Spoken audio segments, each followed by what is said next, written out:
और रुक करेंगे अगली खबर की ओर, जहां राजधानी रायपुर साहित्य महोत्सव के 3 दिवसीय आयोजन का भव्य समापन हो गया है। 3 दिवसीय इस आयोजन में देश भर के बड़े साहित्यकार पहुंचे और प्रदेश के कई हिस्सों से पहुंचे लोगों ने 3 दिवसीय आयोजन में शामिल होकर प्रवाहित हो रही साहित्य की धारा में डुबकी लगाई। देखिए आयोजन की कुछ विशेष झलकियां। छत्तीसगढ़ की पावन धरती जहां कई साहित्यकार हुए और उन्हीं साहित्य को संजोने के लिए रायपुर साहित्य महोत्सव आदि से अनादि तक का आयोजन किया जा रहा है। 3 दिवसीय आयोजन का आज अंतिम दिन है और अंतिम दिन में कई कार्यक्रम आयोजन किए गए हैं, जिसमें हर एक बिंदुओं को छूने का प्रयास किया गया है और युवाओं को खास तौर पर जोड़ने का प्रयास इस आयोजन के माध्यम से किया जा रहा है। छत्तीसगढ़ में पहली बार हुआ साहित्य को समर्पित बड़ा आयोजन। रायपुर साहित्य महोत्सव आदि से अनादि तक में बड़ी संख्या में युवा 42 सत्र में साहित्य के कई विधाओं पर हुई चर्चा। देश भर के 118 साहित्यकार कार्यक्रम में हुए शामिल। बुक स्टॉल, ओपन माइक और सांस्कृतिक कार्यक्रम और विभिन्न विषयों पर परिचर्चा बना आकर्षण का केंद्र। राज्यपाल रमेन टेका ने किया कार्यक्रम का समापन। आज साहित्य महोत्सव के अंतिम दिन प्रथम सत्र में संविधान, भारतीय मूल्य, ट्रेवल ब्लॉग और नवयुग में भारत बोध पर संवाद हुआ। द्वितीय सत्र में पत्रकारिता, साहित्य, नाट्य शास्त्र और कला परंपरा पर चर्चा हुई। तृतीय सत्र में सिनेमा, समाज, शासन और साहित्य पर परिचर्चा के बाद छत्तीसगढ़ काव्य पाठ के साथ महोत्सव का समापन हुआ। नवा रायपुर स्थित पुरखौती मुक्तांगन में आयोजित रायपुर साहित्य महोत्सव में कई मंडप बनाए गए थे। सभी मंडप छत्तीसगढ़ के साहित्यकारों के नाम पर समर्पित थे। किसी मंडप पर कविता का पाठ हो रहा था तो किसी मंडप पर सांस्कृतिक कार्यक्रम। किसी गलियारे में छत्तीसगढ़ की संस्कृति नजर आ रही थी तो कई साहित्यकारों की जीवनी, चित्रकला, नृत्य और लोकगीत से ओतप्रोत पुरखौती मुक्तांगन के परिसर के प्रत्येक कोने से साहित्य और कला की धारा प्रवाहित हो रही थी। कार्यक्रम में पहुंचे कवि और लेखक साहित्य में सराबोर नजर आए। इस प्रकार का आयोजन होना इसलिए भी ज्यादा आवश्यक है क्योंकि आज की दुनिया जो है डिजिटल होते जा रही है। लोग मोबाइल और क्या कहते हैं टीवी, इसमें फंस करके पठन पाठन के क्रिया से दूर होते जा रहे हैं। तो इस प्रकार के आयोजन से लोगों में एक उत्सुकता जगती है। वो विभिन्न प्रकार के पंडालों में जाकर के पुस्तकों को देखते हैं, लेखकों को देखते हैं, कवियों को सुनते हैं। और जब इस तरह से निरंतर आयोजन होता रहेगा तो निश्चित रूप से हमारे छत्तीसगढ़ में, हमारे देश में साहित्य का एक अलग ही राह बनेगा। हालांकि देखिए, रायपुर में इस प्रकार का आयोजन पहले अलग रूप में हो रहा था।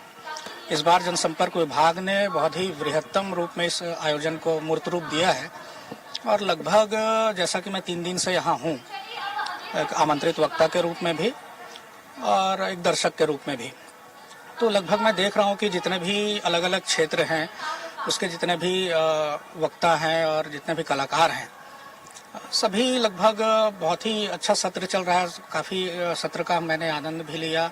आयोजन में एक और कला और संस्कृति देखने को मिली तो वही किताबों से सजा मुक्ति बूथ मंडप नई किताबों की खुशबू बिखेर रहा था। देश भर में प्रसिद्ध लेखक, कवि और कथाकार की किताबों ने लोगों को खूब आकर्षित किया। बुक स्टॉल में युवाओं ने भी जमकर खरीदी की। कुछ प्रसिद्ध लेखक खुद किताबों के स्टॉल पे मौजूद भी थे। उन्हीं में से एक है डॉक्टर गीतेश कुमार अमरोही, जिन्होंने साहित्य और प्रतियोगी परीक्षाओं से जुड़े लगभग 35 किताबें लिखी हैं। उन्होंने बताया कि साहित्य महोत्सव का अनुभव कभी खास और सिखाने वाला है। साहित्य महोत्सव के अंतिम दिन तक के लोगों को ये बात पता ही लग गया होगा कि हमारे छत्तीसगढ़ में और हमारे रायपुर शहर में कला एवं साहित्य के कदरदान कितने हैं। आज पूरी भीड़, मैं तो कहता हूँ, पुरखौती मुक्तांगन की ओर चल पड़ी थी और मेरा यह प्रयास रहता है कि छत्तीसगढ़ी साहित्य पर और छत्तीसगढ़ पर कुछ लिखा जाए, कुछ तथ्यपरक लिखा जाए। उसी क्रम में मेरी बहुत सारी पुस्तकें रहती है, छत्तीसगढ़ी शब्दकोश, मुहावरा, कहावत कोश, ताकि आने वाली पीढ़ी जो है छत्तीसगढ़ी भाषा से परिचित हो सके। आखिर छत्तीसगढ़ राज्य का निर्माण भी तो भाषा के ताकत पर ही हुआ है। समापन कार्यक्रम में वरिष्ठ साहित्यकारों से मंच सजा रहा। मंच की भव्यता आयोजन के थीम आदि से अनादि तक को पूरी तरह चरितार्थ कर रहा था। मंच पर बॉलीवुड फिल्म के निर्देशक अनुराग वासु, वरिष्ठ साहित्यकार सचिदानंद जोशी, साहित्य अकादमी के अध्यक्ष शशांक शर्मा, छत्तीसगढ़ के वित्त मंत्री ओपी चौधरी के साथ विशेष तौर पर राज्यपाल रमेन टेका भी शामिल हुए। राज्यपाल रमेन टेका ने समापन कार्यक्रम पर कहा कि कार्यक्रम में शामिल होकर काफी अच्छा लगा। असम में 1970 से असम साहित्य सभा होता आया है, तो छत्तीसगढ़ में भी ऐसे आयोजन करें और कम्युनिटी को इन्वॉल्व करें।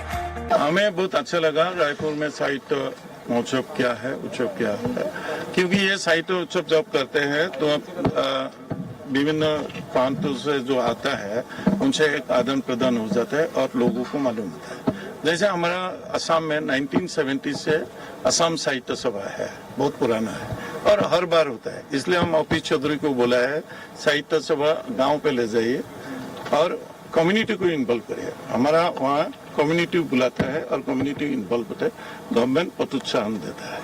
ये साहित्य उत्सव होने से हम लोग का जो विभिन्न प्रदेश में जो साहित्य है, कला है, उसको आदान प्रदान होने से जानते हैं।